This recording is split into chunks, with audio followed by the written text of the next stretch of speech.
Mexican President Andrés Manuel López Obrador suggests a pause in relations with Spain after denouncing that companies from the European country obtained contracts with previous governments, which put the country's strategic resources at risk.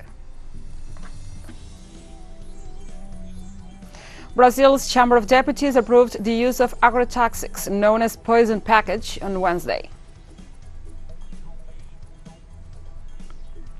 At the end of her visit to Ethiopia, UN Deputy Secretary General Amina Mohammed stressed the importance of humanitarian aid reaching those most in need and repeated the Secretary General's calls for a cessation of hostilities and the path to peace through national dialogue.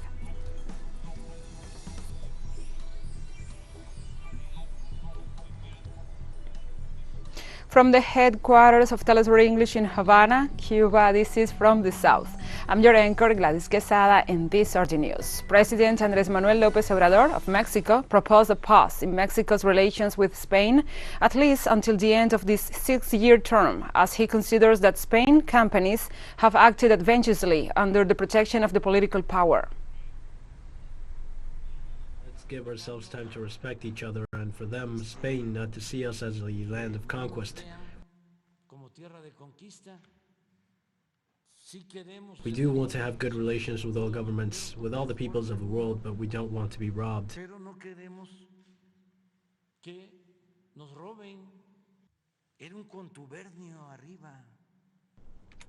It was a conspiracy at the top.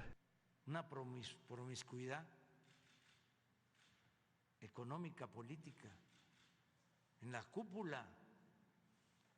An economic and political promiscuity at the top of the Mexican and Spanish governments. Pero como 3 sexenios seguidos.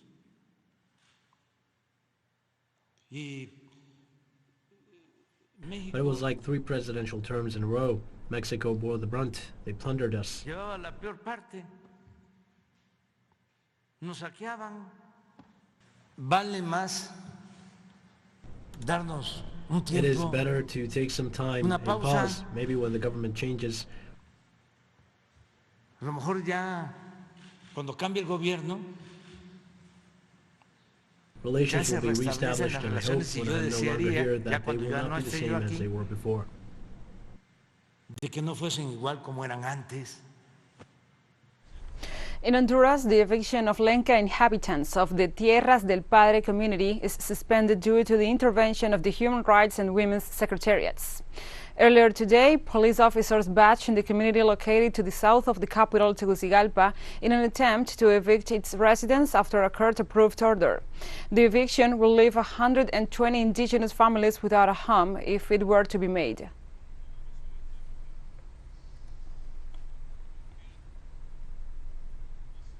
And the governments of Nicaragua and China signed joint agreements related to the generation, transmission and distribution of electrical energy in the Central American country.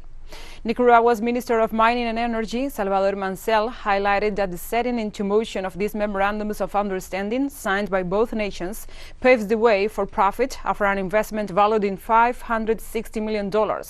Since the renewal of relations on December 9th between the two countries, the alliance foresees new investments of the Asian giant in Nicaragua, such as hydroelectric plants, solar power projects, and new electrical transmission lines. Until now, China also intends to support Nicaragua with the electrical mobility program, with the insertion of vehicles that use this kind of energy in the local market.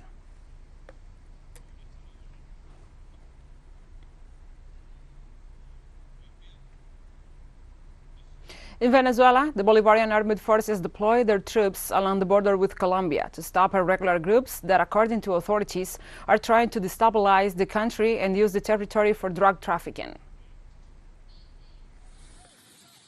It is an unauthorized runaway in Venezuelan territory. In the place, a light aircraft, according to authorities. It was used by armed groups that have their center of operation in Colombia and seek to generate an atmosphere of terror in the Venezuelan border territory in order to expand their presence in strategic areas between the two countries. These groups are referred to as TANCO. We are in the José Antonio Páez municipality in the state of Apure in the framework of the Operation Bolivarian Shield. These are videos published by the Bolivarian armed forces in their social networks. They show the patrolling and deployment along the border with Colombia. They announced that they have located on Venezuelan soil drug traffickers' compounds and laboratories in the neighboring Indian nation. In the most recent operation, they found more than 5,000 explosive bars. All were deactivated. The armed forces of the Caribbean country began this operation at the beginning of this year, 2022, after President Nicolás Maduro stated that the strategy of the Colombian oligarchy is to infiltrate narco-terrorist groups in Venezuela. Venezuela es víctima de la guerra colombiana, que ellos llaman conflicto armado. Es una guerra. Venezuela is a victim of the Colombian war, which they call an armed conflict. It is a war. In Colombia there is a war. Colombia is a failed state, and all this crime and all this violence, kidnapping, drug trafficking, murder, hired assassinations, all this has been going on for 50, 60 years, permeating the border, damaging the lives of the humble inhabitants of the Venezuelan-Colombian border. Dañando la vida de los humildes habitantes de la frontera venezolana con Colombia. Military actions continue, and the Supreme Court of Justice has already ordered the imprisonment of 22 people captured due to their links with Colombian irregular groups. Now we continue to other topics. In Colombia, at least 2 people were killed and another 5 injured after a vehicle bomb attack registered in Infantry Battalion No. 21, Batle Pantano de Vargas, located in Granado, department of Mera. The events occurred around 5:30 in the afternoon when a motorcycle loaded with explosives detonated at the entrance to the battalion, and so far no group has claimed responsibility for the event. Local officials repudiated the incident while detailing that the number of people killed and affected by the explosion may be much higher. The incident occurred 48 hours after a similar attack against the 30th Army Brigade in Cúcuta, north of Santander. Several regions of the country remain alert to the proliferation of such attacks.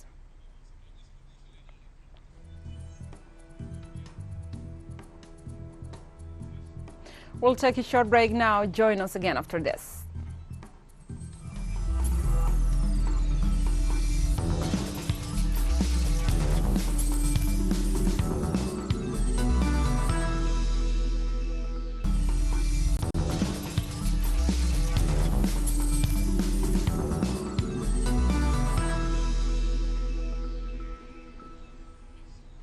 Welcome back to From the South. Brazil's Chamber of Deputies approved the use of agrotoxics known as Poison Package on Wednesday. Deputies concluded that the bill sets a deadline for obtaining registration of pesticides in Brazil in a period that varies from 30 days to 2 years. PT's highlight intended to remove from the text the temporary registration of products already in use in at least 3 OECD countries. Amendment by Deputy Rodrigo Agostino, the PSB-SP, intended to prevent the registration of pesticides with substances that cause hormonal disorders and damage to the reproductive system, or with mutation in the fetus or genetic mutations.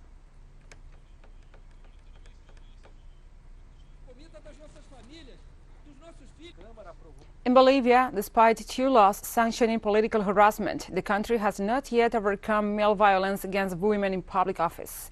Our correspondent, Freddy Morales, tells us all the details. The problem is in the mind of society, in the mind of the male, in a male chauvinist society. In their mind, men think that because of the strength that men have or because they have not had the same opportunities, women think that women are inferior. It is a social construction. Our parents and the environment often tell us that this is the way it should be. And the political harassment women suffer is not necessarily due to a lack of training for public service in government positions.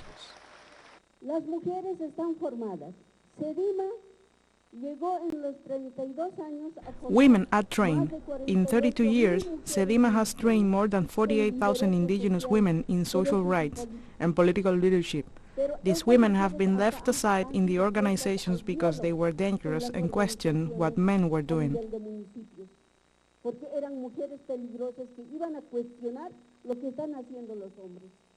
The first law adopted in the country against harassment and political violence, which a decade later is still difficult to put into practice, came after an assassination. A councilwoman elected in the 2012 regional elections initially made a series of accusations against her fellow council members. We are talking about Juana Guispe. Her fellow councilmen did not summon her to the council meetings. They pressured her to resign. She resisted. She resisted all the harassment she was experiencing from the men until one day the body of Councilwoman Juana Guispe appeared lying in a corner of a province. The murder of Councilwoman Juana Quispe pushed through the first law against political violence, but it was not enough. Another complementary one was approved, and it is still not enough. The Supreme Electoral Court and the Gender Unity Office registered 285 cases, of which 130 are complaints, and there are 155 resignations. In Chuquisaca, we have 1 complaint under investigation, and there are 5 resignations. In La Paz, there are 13 complaints and 23 resignations. In Cochabamba, we have 2 complaints and 32 resignations. In Oruro, there is 1 complaint and 21 resignations.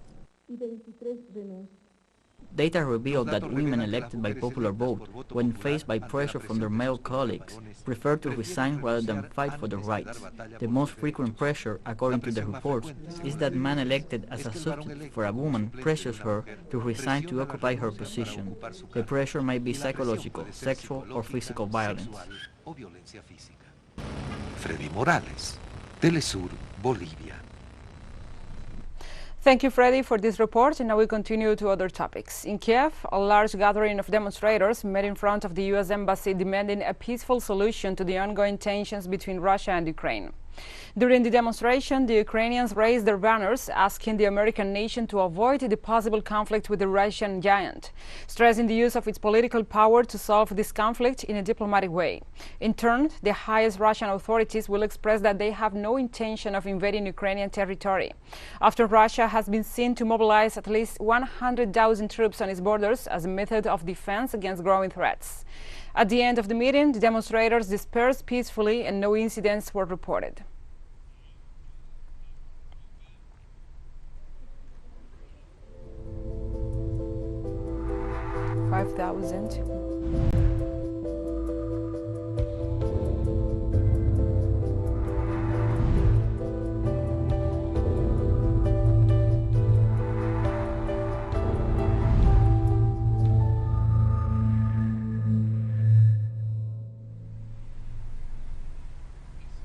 Now we move on to other topics. On Saturday, about 5,000 people and 1,000 tractor trailers and personal vehicles in downtown Ottawa joined in anti-vaccine truckers' protests, now in its 11th day.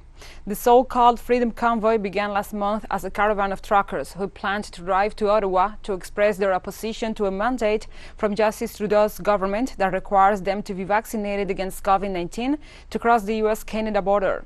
The city councillor, Matthew Luloff, said that the protest has turned into a more hostile and far-reaching demonstration against the government than originally planned, and called it an act of terrorism following reports of protesters involved in assaults and acts of vandalism.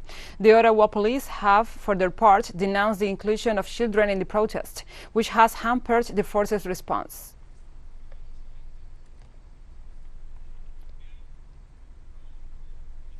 Police on Thursday began arresting dozens of protesters who were camped out on the grounds of New Zealand's parliament on the 3rd day of a convoy protest against coronavirus mandates. The arrests came after Parliament Speaker Trevor Mallard took the rare step of closing the grounds. Police calling more than 100 extra officers from other parts of the country. The authorities had arrested more than 50 people and had charged many of them with trespassing or obstruction. The protest began on Tuesday after more than 1,000 people driving cars and trucks converged on Parliament.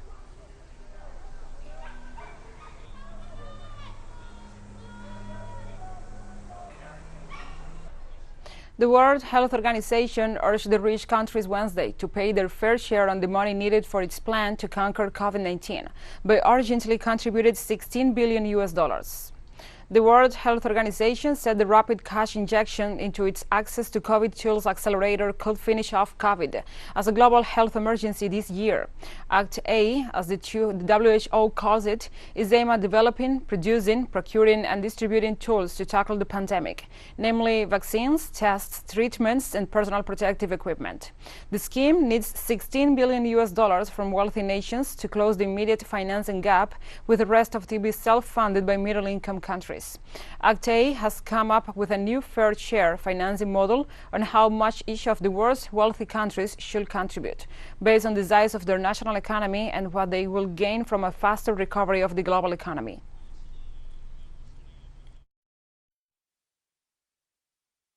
Vaccine inequity is the biggest moral failure of our times, and people and countries are paying the price. We know that unless COVID-19 tools become available to all, it is no mystery, infection rates will stay high, and patients, health systems, and economies will suffer. And new viral strains may evolve, posing a threat to all of us once again. So investing in Act A is the mutual interest of all countries. And we have more news coming up after a final short break, so stay with us.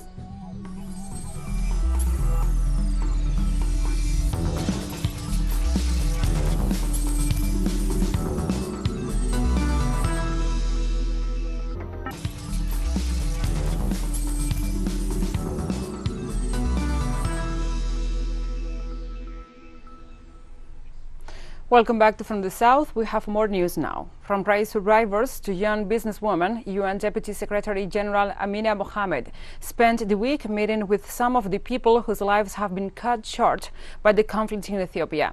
In her statement after the visit, she highlighted the importance of having humanitarian aid reach the people most in need and repeated the UN Secretary General's calls for a cessation of hostilities and for a pathway to peace through the national dialogue. I also met with very many of the workers of the United Nations in partnership with Ethiopians in trying to get humanitarian aid and assistance to the people that need it most. And this perhaps is the biggest call that we have, is that humanitarian assistance needs to get there yesterday. The urgency at which it needs to find, especially women and children that have been affected by this, is extremely important. As you have heard before, the Secretary General continues to reiterate his call for the cessation of hostilities in the country, for us to find that pathway to peace through the national dialogue. This has been a journey of solidarity with the Ethiopian people.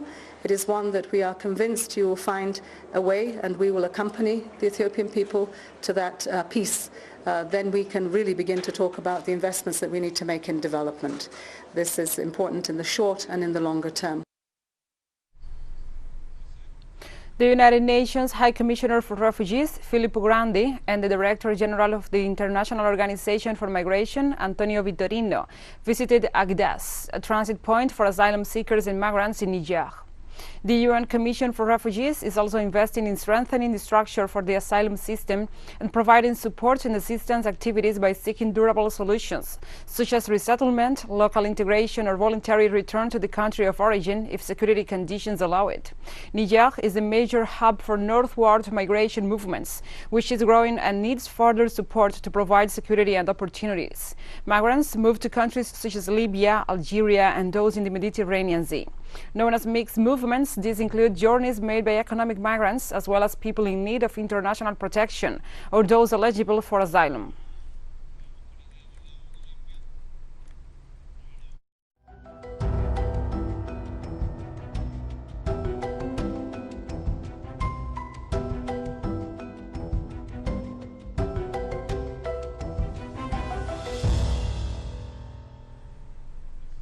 Now we address other topics. Speaking to reporters in New York today, UN spokesperson Stefan Dujarric said local health authorities, together with the UN, deployed 2 mobile health teams to provide health care to local communities and to the search and rescue personnel in Afghanistan's Kunar province in response to the heavy snowfall and avalanches in Dangam district over the weekend.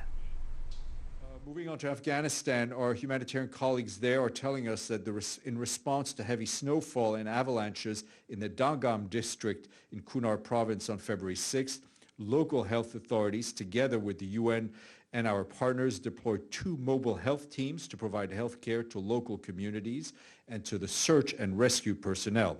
Some 17 people were reportedly killed in the heavy snowfall and avalanches, and many more are missing. We, along with our partners, are also providing cash, non-food items, shelter kits, and warm clothes to almost 2,000 people impacted by recent rain and snowfall in Kunar, Nangarhar, and Langham provinces. The humanitarian response also continues across several other parts of Afghanistan, with 60,000 people receiving food or cash assistance in relief items.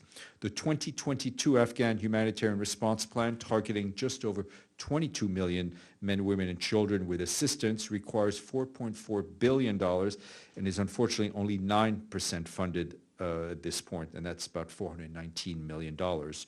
By the end of 2021, 180 national and international humanitarian organizations had managed to reach 19.6 million people in 397 of Afghanistan's 401 districts with some form of humanitarian assistance. The number of people reached is much higher than the 17.7 million people originally targeted due to a scale-up in the last quarter of the year and generous donor funding of close to $1.7 billion for the 2021 Afghanistan response plan, and we hope that last year's generosity is repeated this year. And we have come to the end of this news brief. But remember, you can find this and many other stories on our website at telesurenglish.net.